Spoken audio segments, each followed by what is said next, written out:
안녕하세요. 저는 40대 여성입니다. 어떤 식으로 이야기를 시작할까 고민하다가 이렇게 주절주절 사연을 한번 올려봅니다. 저는 어릴 때 저희 집이 세상에서 가장 화목하고 단단한 가정인 줄 알았습니다. 그 누구보다 든든하고 오죽한 아버지와 자상한 어머니가 저희 유년 시절을 정말 행복하게 만들어 주셨었거든요. 우리 부모님은 사업으로 맺어진 혼인 관계였습니다. 아버지의 사업은 성장하고 있었고 어머니의 외가는 돈이 많았습니다. 두 집안이 결탁하여 아버지의 회사는 날이 갈수록 승승장구하며 안정적이고 거대한 기업이 되었습니다. 우리 어머니는 전업주부로 항상 아버지의 뒤를 내조하며 자리를 지켜내고 계셨습니다. 저희 외할아버지만 해도 사업적으로 머리가 뛰어나신 분이었기에 밑 빠진 독에 절대로 물을 붓는 분은 아니셨어요. 그래서인지 항상 아버지의 성장하는 사업을 보며 투자를 이어가셨습니다. 이렇게 이해관계가 얽혀있는 집안이었음에도 우리 집은 항상 웃음이 끊이지 않았습니다. 물론 겉으로 보기에만 그랬을지 몰라도 어렸던 저는 그게 진짜로 행복이고 사랑인 줄 알고 자랐습니다. 그런데 외할아버지의 투자 실패로 인해 외가가 크게 흔들리게 되었습니다. 외가에서는 당연히 아버지에게 도움을 요청했고 아버지께서도 당연히 외가를 도와주실 줄 알았죠. 그때 저는 인간의 추악함을 알게 되었습니다. 제 나이 고작 14살 중학생일 때였어요. 아버지는 기울어진 외가를 돕지 않았고 오히려 뻔뻔하게 어머니에게 이혼을 요구했습니다. 아버지의 사업은 외가가 아니었으면 결코 이만큼 성장할 수 없었을 거라 했어요. 하지만 아버지는 그동안 진심으로 사랑했던 사람이 있다며 어머니에게 이혼을 종용했죠. 어머니는 외가의 기운과 동시에 알아 누워버린 외조부를 챙기랴 집안에서 바람난 걸 당당하게 밝히며 이혼을 요구하는 남편 사이에서 많은 스트레스를 받으셨습니다. 결국 그 짓눌러 오는 무게를 이기지 못하고 그만 쓰러지셨어요. 이때다 싶었는지 아버지와 오랜 불륜을 저질러 온 아버지의 비서가 집을 찾아와 저에게 어머니에게 이혼을 설득하라 했습니다. 적어도 어머니와 아버지가 이혼을 하면 저는 걷어주겠다면서 새엄마로서 보살핌에 소홀히 하지 않겠다고요. 그게 14살짜리 아이한테 할 말일까요? 당연히 저는 치를 떨었습니다. 가뜩이나 사춘기에 접어들어 예민한 시기에 대놓고 그런 이야기를 해대니 누가 고운 시선을 보낼 수 있겠습니까? 알고 보니 어머니와 결혼하기 전부터 아버지는 비서와 그렇고 그런 사이였다고 하더군요. 제가 가장 충격을 먹었던 건 저보다 나이가 1살 많은 혼외 자식이 있다는 사실이었습니다. 저는 정말 눈앞이 캄캄해지고 머리가 핑 도는 듯한 기분을 맛보았어요. 어머니께서 쓰러져 정신이 없는 와중에도 비서는 집을 찾아와 이혼해달라고 소리를 지르며 악을 썼습니다. 아버지와 비서 사이에는 자식이 둘이나 있었고 호적 정리도 하고 싶고 언제까지 아버지를 숨기며 살아야 하냐며 저를 닥달하기 시작했습니다. 그러길래 누가 불륜을 하라고 했나요? 마치 저에게 본인이 세상 제일 불쌍한 사람인 척하며 이혼을 설득해달라고 하는데 전 도무지 이해가 가지 않았습니다.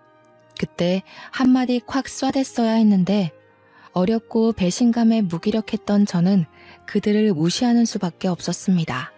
어머니는 정신이 없는 와중에도 절대 이혼만큼은 못 해준다고 했습니다. 그러자 비서가 찾아와 이혼만 해주면 외가댁에 도움을 주겠다는 선 넘는 발언을 하기도 했습니다. 도대체 자기가 뭐라고 아버지 회사의 자금을 꽉 쥐고 있다는 마냥 그런 이야기를 할까요? 아버지의 지갑이 마치 자신의 허락이 없으면 절대로 열리지 않는다는 듯 그런 소리를 할까요? 어머니는 매일 눈물바람으로 옷을 적셔가면서도 절대 이혼만큼은 못 해준다 했습니다. 어차피 귀책 배우자가 아버지여서 이혼 소송을 해도 소용이 없었죠. 소송 자체가 받아들여지지 않았거든요. 그런 와중에도 어머니는 상간녀 소송을 걸었습니다. 이혼은 하지 않아도 위자료는 끝까지 받아내겠다는 집념이 보이는 행동이었습니다. 당연히 승소했고 그 위자료는 외가로 넘어가게 되었죠. 저는 어머니가 참으로 대단하다 생각했습니다. 저라면 10수년을 배신한 남자를 죽이고 싶을 정도로 증오할 텐데 어머니는 이성적으로 행동하셨거든요. 외가는 이리저리 다른 가족들에게 도움 요청을 했고 급한 불을 끄자 어머니에게 절대적으로 집안일에 집중하라 했습니다. 그런데 그런 어머니를 두고 아버지는 비서랑 살림을 차려 나가버리셨습니다. 이제 더는 숨길 게 없다는 사람처럼 대놓고 말이죠. 저는 커다란 집에 어머니와 둘만 남았습니다. 언제고 부엌에 있는 식탁에서 온 가족이 화목하게 웃으며 식사를 하고 거실 TV로 스포츠 중계를 보면서 서로 응원하는 팀이 이기길 바라고 했던 그 추억이 짓밟혔어요. 물론 아버지는 저까지 내팽겨치진 않았습니다. 가끔 저를 불러다가 밥을 사주시기도 하고 선물을 사주시기도 하며 저와의 관계는 유지하려 애쓰셨습니다. 하지만 어머니에 대한 이야기는 꺼내지도 않으시고 신경도 쓰지 않았기에 저는 그런 아버지를 원망했고 늘 복수심을 불태웠습니다. 그렇게 혼인 관계만 유지한 별거 생활이 아주 오랜 시간 이어졌습니다.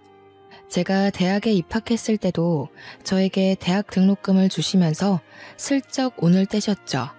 이제 너도 성인이니 슬슬 부모의 도움이 필요치 않은 나이 아니니?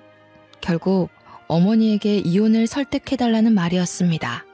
저는 전혀 이해하지 못한 척 다른 이야기를 했고 아버지는 매우 탐탁지 않아 하셨지만 저에게 더 이상 그런 요구를 하지 않으셨습니다. 다만 저에게 주신 등록금이 아까웠는지 주절주절 대학 생활을 잘해야 된다, 성적을 유지하라면서 잔소리를 하셨습니다. 그 잔소리를 듣는 내내 저는 다음엔 등록금을 받지 말아야겠다고 생각할 정도였어요. 그렇게 한참을 혼자 떠드시다 바쁜 일이 있다며 카페 밖으로 나가신 아버지의 뒷모습을 빤히 보고 있는데 혼외자식과 비서가 와서 아버지 양팔에 팔짱을 끼고 사라지더군요. 얼마나 어이가 없었는지 모릅니다. 솔직히 속으로는 초라한 마음까지 들더라고요. 내 아빠인데, 내 부모인데 저 혼외자식들은 하하호호 웃으면서 행복하게 지내는구나. 그런 못된 생각 있잖아요. 저는 그들을 잊으려고 애썼습니다. 어머니께서도 저에게 몇 번이고 말씀하셨죠. 제가 잘 되어서 그들에게 복수를 해야 된다고 하셨어요. 어머니의 복수에 이용될 마음은 없었지만 적어도 제 안에 끓어오르는 배신감만큼은 꼭 맛보게 해주고 싶었습니다. 그렇게 불같은 대학 생활을 잘 끝내고 졸업을 한 뒤 저는 무조건 대기업에 입사를 한다는 생각으로 취업 준비를 했습니다. 취업 준비를 하는 내내 정말 많은 자격증 시험을 보고 준비하고 대학 입시보다 훨씬 더 치열하게 준비한 것 같습니다. 저는 소원하던 대로 대기업에 입사를 했고 신입이라는 타이틀을 달고 이리저리 발로 뛰며 선배들의 예쁨을 받아가며 일을 열심히 했어요. 하루라도 빨리 승진하고 싶은 마음에 일거리를 기웃거리며 나서서 일을 하기도 했죠. 차라리 바쁜 것이 행복했습니다. 저의 열정을 알아본 것인지 회사 사수가 저에게 소개팅 자리를 주선해주겠다고 하더군요. 적어도 주말에는 데이트도 하고 해야 하는 것 아니겠냐며 이제 남자친구 만날 정도로 안정적이지 않냐고 했습니다. 솔직히 저는 몇 번이고 거절을 했어요. 나이가 적은 것도 아니었고 남자를 만나게 되면 미래의 일까지 생각해야 하는데 허울만 좋은 가족이지 속은 시꺼멓게 썩어 있었잖아요. 어디 말하기 부끄러울 정도로요. 그래서 싫다고 했습니다. 하지만 저희 사수님은 포기하지 않았어요. 저에게 그래도 나름 중견기업에 다니고 있는 남자고 최연소 임원 타이틀까지 노리고 있는 일 잘하는 사람이라고, 남자로 보지 말고 그럼 친구로라도 한번 만나보는 게 어떻겠냐고 하셨습니다. 저는 그 말에 조금 혹했어요. 일에 깐깐한 사수가 일 잘하는 사람이라고 칭찬을 할 정도면 배울 게 많을 거라는 생각도 당연히 들었고요. 저는 그럼 친구로서 만나보고 싶다고 이야기를 전했고 사수는 잘 생각했다며 바로 나를 잡았습니다. 그런데 그 소개팅남이 우리 아버지 회사에 다니는 사람이었던 거예요. 저는 처음부터 벽을 세우고 그 사람을 대하기 시작했습니다. 하지만 그 사람은 저에게 첫눈에 반했다고 했어요. 몇 번이고 끈질기게 저에게 데이트 신청을 했고 매번 매너 있는 모습으로 저를 대해주곤 했습니다. 결국 10번 치고 안 넘어가는 나무 없다고 저는 그에게 마음을 열게 되었습니다. 남자에게 그 회사가 우리 아버지 회사라고 입 밖에 꺼낸 적은 단 한 번도 없었어요. 솔직히 결혼에 대한 확신이 없는 상태에서 제 모든 걸 이야기하고 싶지 않았거든요. 하지만 대충 저희 집에 대한 사정은 알고 있었습니다. 아버지께서 바람을 펴서 지금은 같이 살고 있지 않는다는 점, 혼외 자식이 둘이나 있다는 사실 같은 것들 말이에요. 하지만 그는 저희 집안 사정에 놀라지 않고 오히려 저를 위로해 주었습니다. 그렇게 한 해, 두 해 지나고 저희는 30을 갓 넘긴 시점에 결혼을 하기로 약속을 했습니다. 우리 어머니께서는 아버지에 대한 나쁜 기억 때문에 저에게 결혼을 하지 말라고 했었어요. 하지만 남편의 성실한 모습을 몇 해 동안 지켜보시고 나서는 결혼 정년기가 지나기 전에 결혼식을 올리기를 원하셨습니다. 불륜 사건 이후 피폐해진 어머니께서 어느 정도 마음을 회복하신 것도 오롯이 남편의 지극정성 덕분이었거든요. 매 주말마다 저와 데이트할 시간도 모자란데 어머니를 모시고 근교에 바람도 쐬러 가고 산의 진미를 맛보게 해드리기도 했고요. 명절이고 생신이고 기념일이고 할 것 없이 어머니를 참 잘 챙겨주었습니다. 본인 부모님이 평생을 그리 사셨다며 처가댁에 무조건 잘하는 게 목표라고 했습니다. 당신이 얼마나 힘든 가정 환경에서 자랐는지 알고 있어. 하지만 이거 하나만큼은 약속할게. 평생이 지나도 내가 바람을 피는 일은 없을 거야. 살면서 무수히 많은 시련이 닥치겠지만 그때마다 당신과 함께 일어나고 싶어. 저희는 그렇게 양손에 반지를 끼웠어요. 서로를 평생의 반려자라 생각하며 살자고 절대로 한눈 팔지 않고 서로만 바라보기로 약속을 했습니다. 그렇게 결혼 준비를 시작하니 생각보다 더 녹록치 않은 현실이 다가오더라고요. 서울의 집값은 너무 비쌌고 다행히 대출이 넉넉하게 나오는 회사에 재직하긴 했지만 그래도 이자에 대한 부담은 어쩔 수 없었죠. 한번 고비를 겪고 다시 일어난 외가에서 저에게 도움을 주겠다고 하셨어요. 기쁜 마음으로 받으려고 했는데 순간 이름만 아버지인 사람이 괘씸하게 느껴지더라고요. 딸이 결혼하는지도 모르고 혼외 자식들을 끼고 행복하게 살고 있을 아버지요. 처음에는 아버지에게 알리지 않고 결혼을 할 생각이었습니다. 솔직히 아버지 혼자 제 결혼식장에 올 거라고 생각하지 않았기 때문이었어요. 분명 그 비서와 혼외 자식도 가족이라며 뻔뻔한 얼굴을 하고 들이밀 것 같았거든요. 저는 제 결혼식이 그렇게 남들 입에 오르락내리락 하길 바라지도 않았고요. 거기다가 이제서야 겨우 마음의 안정을 찾은 어머니에게 다시 한번 화를 돋우게 하고 싶지 않았어요. 하지만 집이라도 하나 얻어내야 마음이 편할 것 같더라고요. 나와 어머니를 두고 뻔뻔하게 두 집 살림을 하고 있는 아버지에게 돈이라도 뜯어내고 싶었습니다. 그래서 아버지에게 결혼할 사람이 있다고 결혼 약속을 했다고 연락을 드렸어요. 그러자 당장이라도 만나고 싶다며 약속을 잡자고 하시더라고요. 저는 남편 될 사람에게 이 사실을 알렸고 그이는 걱정하지 말라며 한번 만나보자고 했습니다. 약속 시간이 다가오자 솔직히 긴장이 되긴 하더라고요. 아무리 남보다 못한 사이로 지내고 있다고 해도 아버지는 아버지니까요. 제 예비 신랑에 대해 어떤 트집을 잡을지 몰랐으니까요. 그런데 저는 예상 밖의 일에 너무나도 깜짝 놀라고 말았습니다. 아버지만 나오는 줄 알고 긴장하고 있었는데 비서와 혼외 자식 둘 다 자리를 차지하고 있었어요. 저는 기겁을 했죠. 물론 예비 신랑도 대놓고 티는 못 냈지만 어이가 없었는지 탄식을 내뱉었습니다. 오랜만이네. 그동안 연락도 없고 어떻게 살았는지 궁금해서 나와봤어. 결혼을 한다고 하는데 새엄마도 당연히 인사를 해야지. 저에게 뻔뻔하게 새엄마라는 단어를 입에 올리는 그 여자의 주둥이를 정말 찢어버리고 싶었습니다. 저는 주먹을 꽉 쥐고 부들부들 떨었어요. 그러자 예비 신랑이 제 손을 꽉 잡아주었습니다. 혼외 자식 둘은 눈치가 있는지 그나마 아무 말도 하지 않고 가만히 자리를 지키고 있었는데 그 비서라는 여자는 쉴 새 없이 떠들더군요. 우리가 호적으로 묶여 있었으면 내가 혼주석에 앉아서 입장까지 편하게 지켜봤을 텐데. 정말 아쉽다. 혼주석? 미친 거 아니야? 어흠. 어른한테 그게 무슨 말버릇이냐. 우리 엄마가 뻔히 눈치켜 뜨고 쳐다보고 있는데 어디 불륜의 씨앗들까지 데리고 나와서 이 소란을 일으켜요. 아빠야말로 정신 차리고 사세요, 제발. 불륜의 씨앗이라니. 그럼 당신네들이 불륜이지 뭡니까? 법적으로 저 자식들이 우리 아빠의 호적에 입적되어 있나요? 나랑 형제자매 사이가 맞습니까? 아무리 내가 등본을 떼어봐도 나한테 형제는 없는데 말이죠.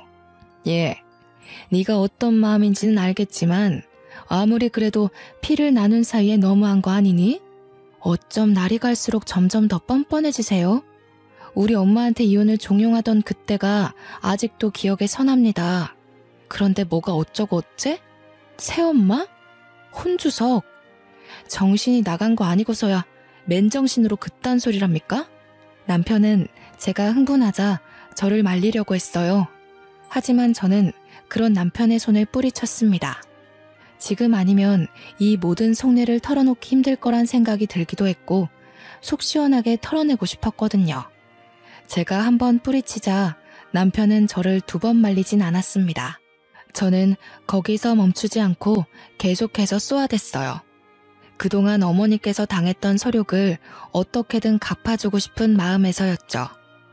호적에도 못 올라간 것들이 가족인 척 하지 말라고. 아빠가 죽으면 그 재산이 다 내 거지 당신들 것이 될 것 같아? 그러자 비서도 혼외 자식도 도끼 눈을 뜨고 저를 바라보더라고요. 아버지만 눈을 동그랗게 뜨고 저를 바라보셨어요. 저는 그들을 향해 비웃음을 날려주었죠. 딱 그 정도 관계란 말입니다. 법적으로는 아무런 상속도 받지 못할 제3자들. 그게 당신네들의 자리라고요. 알겠어요? 그러자 비서가 서럽다는 듯이 엉엉 울기 시작했어요. 아무 말도 못하고 도리어 부들부들하던 아버지의 혼외 자식들도 마치 본인들이 세상에서 가장 불쌍한 사람들인 것 마냥 행동했습니다. 아버지께서는 저에게 꽤 화가 나신 듯 했지만 저는 상관없었어요. 어차피 집이나 한 채 뜯어볼까 하는 심산으로 만난 것이었고 아버지께서 열받아서 못해준다고 하면 외가에 손을 벌리면 되는 거였거든요. 남편만 제 속을 정확하게 모르니 발을 동동 굴렀죠. 본인도 이 정도의 싸움은 생각을 못한 것 같았어요. 게다가 지금 앞에 앉아있는 사람이 본인 회사 사장님이니까요. 어쩜 말을 그런 식으로 할 수 있느냐. 네 애미가 그리 가르치든 어디 그 입에서 우리 엄마를 올려요. 내가 보고 배운 게 뭐겠어요. 불륜? 뻔뻔함? 뻔뻔한 거 배운 김에 말할게요. 나 결혼할 때 올 생각 하지도 말고요. 집이나 한 채 해주세요. 뭐가 어쩌고 어째? 그래도 낳아준 핏줄이니까 내 가족이 될 사람은 보여줘야 할 것 같아서 만나자고 한 건데 이렇게 줄줄이 딸린 식구들 데리고 와서 내 속을 뒤집을 거란 생각은 못했네요. 저딴 불륜의 증거들 보여줘서 뭐합니까? 내 얼굴에 침 뱉기지. 아버지는 저에게 아무런 말도 하지 못했습니다. 솔직히 제 말에 틀린 소리가 하나도 없잖아요. 만약 혼외 자식들이나 비서가 밖에서 기다리고 있었다면 이 정도로 화가 나진 않았을 거예요. 어떻게 내 남편이 될 사람을 소개시켜주는 자리에 뻔뻔해도 유분수지. 아파트나 한 채 해주세요. 그거 말고는 더 이상 아빠한테 바라는 거 없네요. 저는 그 말을 뒤로 식어가는 음식들은 보지도 않고 남편의 손을 잡고 식당을 나왔습니다. 남편은 꽤 충격을 받은 듯한 얼굴이었어요. 정말 속에서 우러나오는 화목한 가정에서 자랐던 남편은 콩가루 집안인 우리 가족에 대해 할 말을 잃은 듯 했습니다. 거기다가 아버지라고 나온 사람이 본인이 다니는 회사의 최고 경영자라니 얼마나 황당했겠습니까? 저는 남편에게 솔직하게 이야기를 했어요. 지금 본 당신 회사 사장이 우리 아버지가 맞다고. 나를 낳기 전부터 불륜사이던 비서가 있었다고. 내가 14살에 집을 나가 단 한 번도 집에 들어온 적이 없었던 인간이라고. 증오하고 또 증오하는 사람이라고 이야기를 하며 저도 모르게 눈물을 뚝뚝 흘렸습니다. 남편은 그런 저를 꽉 끌어안고 위로를 해주었어요. 그동안 퍼즐 맞추기식으로 조금씩 말했던 가정사가 모두 맞춰지는 기분이라고 했습니다. 그러면서 본인 회사 사장이 저런 파렴치한 인간인지 몰랐다고 너무나도 큰 실망이라고 했습니다. 회사에서만큼은 애사심이 강하고 회사를 위해 무엇이든 할 수 있는 사람인 것처럼 굴었는데 그것이 다 거짓부렁이었다면서요. 저는 남편에게 단 한 번도 이직하라는 소리를 해본 적 없었습니다. 하지만 남편은 저에게 이런 회사에서 미래를 꿈꿀 수 없다고, 결혼을 해야 할 시기에 미안하지만 이직을 하고 싶다고 했어요. 저는 남편에게 하고 싶은 대로 하라고 했습니다. 그렇게 3일이 지나고 아버지에게서 뜻밖의 연락이 왔습니다. 만나자고 했지만 저는 만나기 싫다고 했고 아버지 회사 사람이 저희 집으로 심부름을 왔어요. 바로 아파트 계약서였습니다. 아버지는 저에게 미안하다며 아파트를 한 채 결혼 선물로 주겠다고 하더군요. 저는 솔직히 당황스럽긴 했지만 애초에 이것을 뜯어내려 그 더러운 만남을 했던 거니까 주는 건 받겠다고 했습니다. 그리고는 결혼식 당일까지도 연락을 하지 않았어요. 은근히 청첩장을 주길 기다린 눈치였지만 저는 절대로 날짜와 식장을 알려주지 않았습니다. 저는 아버지가 마련해 주신 신혼집에 들어가는 날에도 절대로 연락을 하지 않았어요. 남편은 약속대로 이직 준비를 시작했습니다. 물론 많은 걸림돌들이 있었죠. 남편이 워낙 능력이 출중해서 회사 임원들이 바짓가랑이를 붙들어 매고 말렸기 때문입니다. 집으로도 몇 번이나 찾아왔었는지. 하지만 이미 떠난 남편의 마음을 다시 붙잡기란 어려운 일이었죠. 그동안 따냈던 계약건들도 많았고 워낙 성실하게 일해서 주변 평판이 좋았던 남편은 더 좋은 조건으로 승진하여 다른 중견 기업으로 이직을 했습니다. 저희는 더욱 여유롭게 생활을 이어나갈 수 있었어요. 이직한 이후에도 몇 번이나 아버지 회사 임원들이 찾아와 앓는 소리를 했지만 저희는 싸그리 무시를 했습니다. 아무리 생각해도 임원 자리를 제시하지 않는 이상 남편이 다시 한번 이직을 할 이유가 없었거든요. 주위의 모든 것이 정리되는 느낌이 들자 저희는 하루라도 빨리 이세를 갖자는 결론에 도달했습니다. 양가의 축복 아래 정말 계획했던 대로 임신에 성공하고 늘 제가 바람 불면 사라질까 아껴주시는 시부모님 덕에 행복한 시간을 보내고 있었습니다. 애가 애를 낳는다면서 저희 어머니께서는 제 임신 사실에 기뻐하시면서도 걱정을 많이 하셨어요. 하지만 저는 보란듯이 순산을 했고 어여쁜 공주님을 낳았습니다. 다니던 회사는 육아휴직을 내었고 육아에만 전념하게 되었죠. 그렇게 육아를 도와주러 오신 어머니와 합가를 하게 되었습니다. 저희 집안은 아이의 웃음소리에 끊임없이 행복함을 느끼며 살게 되었어요. 비로소 정말 하나의 가정이 완성된 듯한 느낌을 받았습니다. 알게 모르게 저도 아버지의 부재로 인해 많이 상처를 받았더라고요. 이렇게 아이까지 낳으니 더더욱 아버지의 행동이 이해가 되지 않았습니다.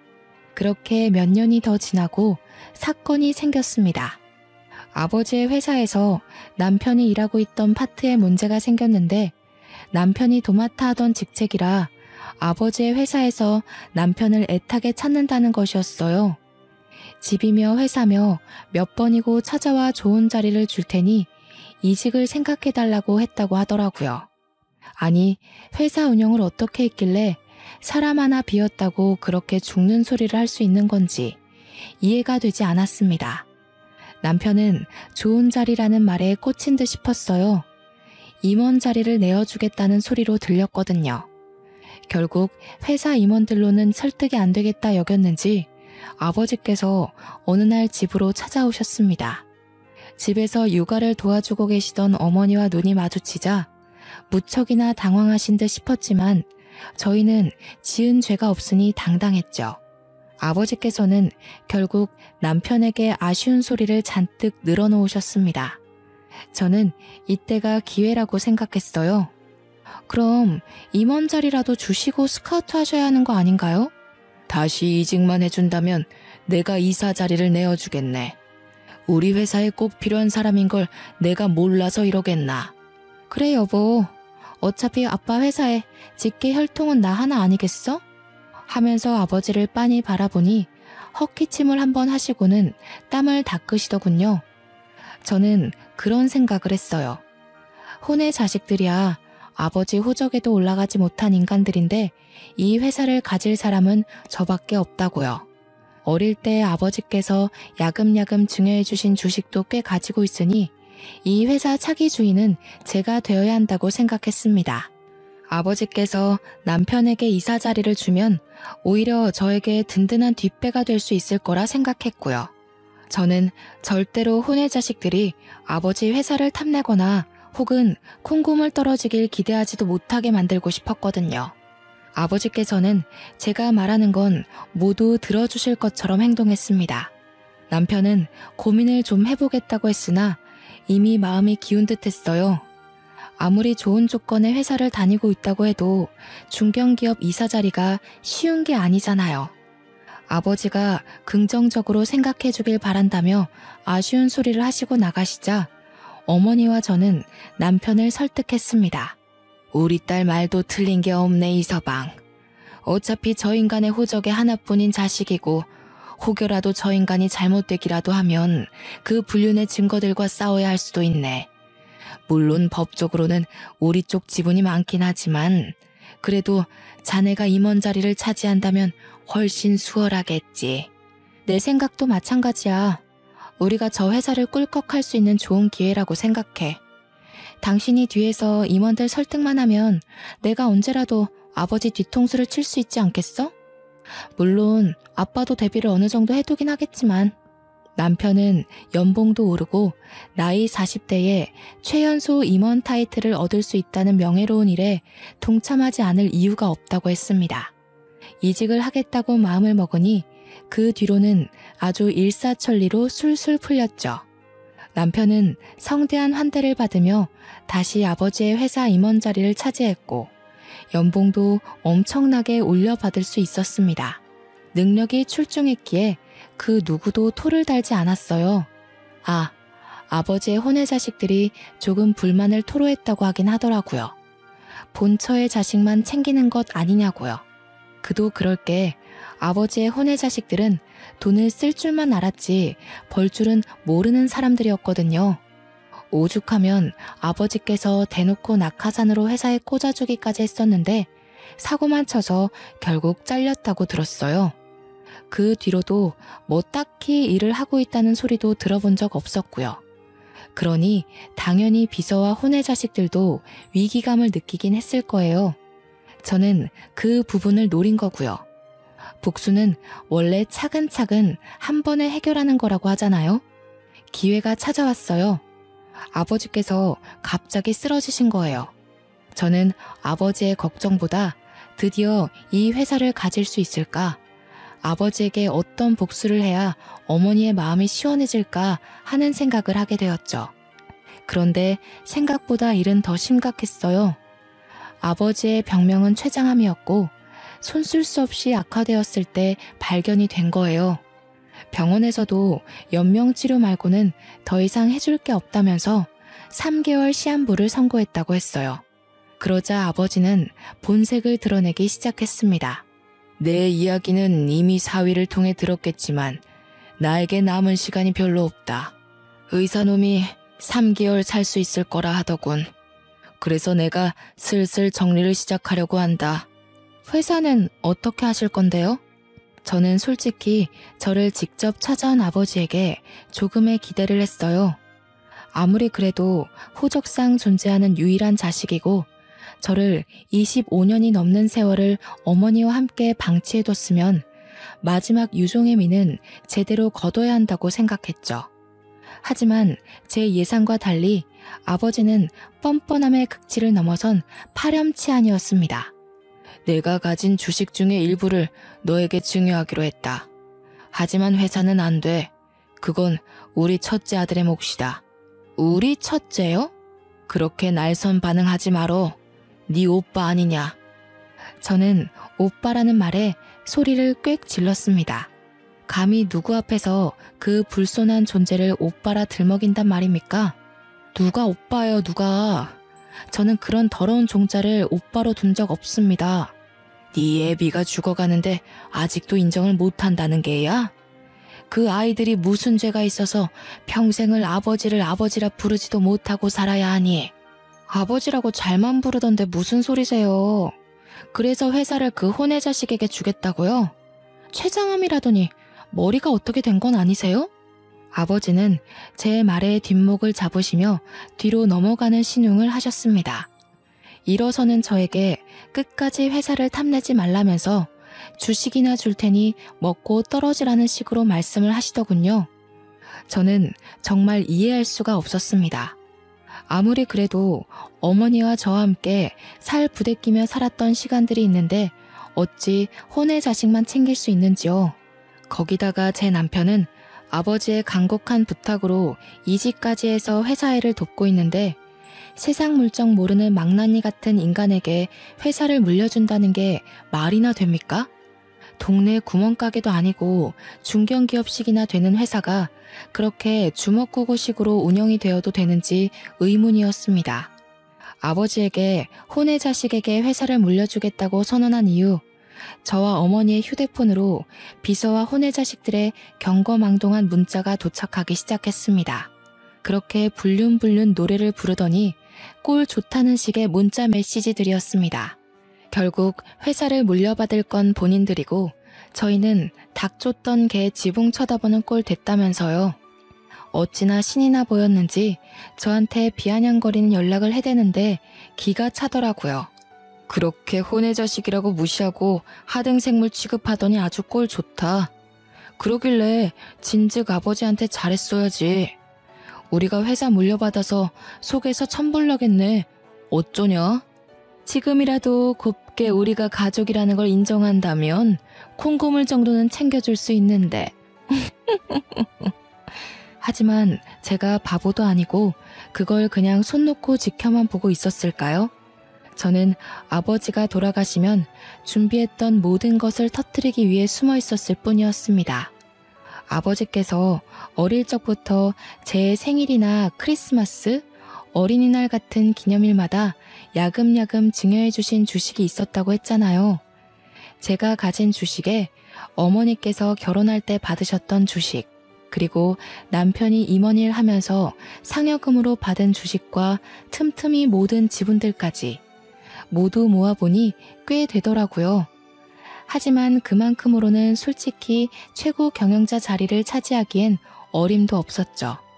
그럴 때 구세주처럼 저희 외가가 등장했어요. 아버지께서 외가가 휘청거릴 때 한 푼도 도와주지 않고 오히려 바람난 사실을 당당하게 알리면서 어머니에게 상처 주었던 걸 계속 칼 갈고 계셨더라고요. 외가에서는 저에게 가진 주식 모두를 증여해 주셨습니다. 이날만 기다리며 틈틈이 주식을 모았다고 하셨어요. 아버지에게 복수하겠다는 일념으로 차명으로 모은 주식까지 어마어마하더라고요. 무려 주주총회를 열어서 대표를 해임시켜버릴 수 있을 정도로요. 하지만 그걸로는 준비가 조금 부족했죠. 주주총회를 열었을 때 아버지의 편을 드는 사람이 하나도 없을 리가 없잖아요. 무려 평생을 일군 회사인데 당연히 임원들은 아버지의 편이었겠죠. 그래서 남편이 발에 땀나도록 뛰며 임원들을 본인의 편으로 돌리기 시작했습니다. 꽤 오랜 시간 아버지와 함께 일했던 사람들은 아버지의 불륜을 모두 알고 있었지만 새롭게 우리 남편이 저의 짝지라는 것도 알게 되었어요. 그러자 내부에서도 반반씩 갈리기 시작했습니다. 불륜의 씨앗을 후계자로 인정을 해줘야 한다. 아니다. 그래도 하나뿐인 딸이 얼마나 고생하며 컸는데 호적상 친자에게 주는 것이 맞다. 반반씩 의견이 갈리자 저희는 승산이 있다고 생각했습니다. 그러는 와중에도 혼의 자식과 비서는 계속해서 자기네들이 회사의 주인이 된 것 마냥 굴었고요. 회사에 자리도 없음에도 자꾸 찾아와서 갑질을 한다는 소문까지 들었습니다. 지금이 바로 판을 뒤집을 때라고 생각했어요. 그렇게 2개월이 조금 지난 시점 아버지께서 돌아가셨습니다. 솔직히 하나도 슬프지 않았어요. 예전의 추억을 떠올리며 그를 회상하기에는 아주 작고 초라한 어린 시절의 기억뿐이었으니까요. 장례식장에는 당연히 혼의 자식과 비서가 자리를 차지하고 있었는데 저는 그들을 끌어냈습니다. 법적으로 상주가 될 수 있는 사람은 저의 남편이었으니까요. 그들은 끝까지 애도도 못하게 하는 거냐면서 울부짖었지만 이미 냉정해진 저는 그 사람들에게 일말의 관심도 주지 않았습니다. 당연히 아버지 장례식장에 이름이 올라간 사람은 어머니와 저 그리고 남편이었죠. 그들에게 끝까지 보여주고 싶었습니다. 너희는 가족이라고 이름도 올릴 수 없는 제3자일 뿐이라고요. 그리고 변호사와 함께 유산을 차곡차곡 정리했습니다. 아버지께서 주식은 저에게 주되 회사는 혼의 자식에게 주겠다고 했잖아요. 그게 바로 저에게 힘을 실어주는 일이 되었죠. 장례가 끝나자마자 저는 주주총회를 열었습니다. 이미 혼의 자식이 내정자가 된 듯한 판도를 모두 엎어버렸습니다. 제가 가진 주식들의 남편의 물밑 작업, 그리고 외가의 도움까지 모두 한 방에 터뜨려버렸죠. 당연히 혼의 자식은 취임식도 하지 못한 채 빈털터리로 회사에서 쫓겨나게 되었습니다. 주주총회에서 해임이 결정되고 불복하지 못하고 끌려나가는 와중에도 저에게 욕설을 뱉어내는 게 그 꼴이 퍽이나 우습더군요. 저는 다음 최고 경영자는 전문 경영인을 두겠다고 했습니다. 주주들도 당연히 저희 남편을 예상했던 것 같지만 저와 남편은 전문 경영인에게 맡기는 것이 좋겠다는 결론을 내었죠. 아버지의 회사가 번듯하게 남아있길 바래서라기보다는 제가 가진 주식값이 떨어지질 않길 바래서라고 할까요? 가진 주식으로 들어오는 배당금만 해도 꽤 쏠쏠했거든요. 혼의 자식들은 그 흔한 주식 일주도 없는 인간들이었고요. 거기다가 지분까지 없으니 얼마나 속이 탔을까요? 법적으로도 유일한 자식이 저이니 아버지의 이름으로 된 재산은 모두 어머니와 제 몫으로 떨어졌습니다. 그제서야 혼의 자식들과 비서는 잘못했다면서 한 번만 용서해달라고 하더라고요. 사모님, 제가 잘못했습니다. 제가 돈에 눈이 멀어서 욕심을 냈어요. 그냥 죽은 듯 조용히 살 테니 저희 가족 먹고 살 만큼만 떼어주세요. 제발 간곡히 부탁드립니다. 우리 애들 아버지를 아버지라 부르지도 못하고 컸어요. 제발 자비를 베풀어 주세요. 네? 아버지를 아버지라 잘만 부르던데 어디 이제 와서 뻔뻔하게 얼굴을 들이밀어? 그 인간이 살아생전에 저치들에게 건물 하나씩 증여해 준 걸 몰라서 이러는 줄 알아? 욕심내지 않겠다더니 아주 욕심이 그득하구만. 죄다 불법 증여된 걸로 알고 있는데 세무조사 한번 받으시죠. 남편도 지지 않고 쏘아대 주었습니다. 그들은 그제서야 모든 걸 포기하고 도망가 버렸어요. 보험금이라도 나눠달라고 연락이 왔지만 세무조사를 들먹이니 번호도 바꿔버리더라고요. 어찌나 고소했는지 모릅니다.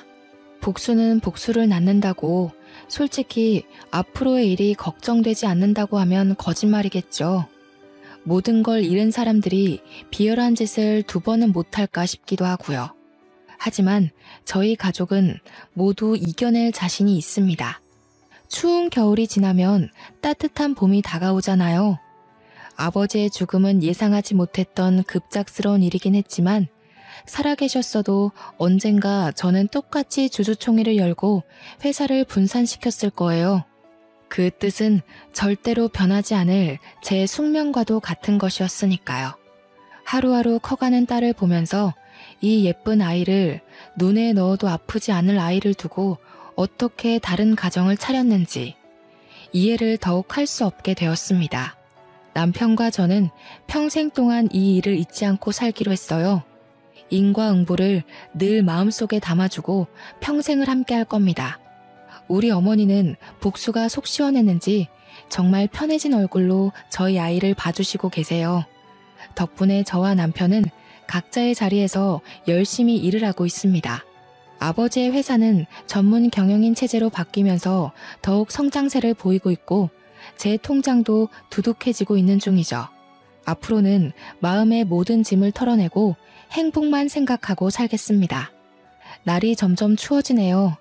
겨울이 지나고 모두에게 봄이 찾아오길 바라겠습니다. 감사합니다.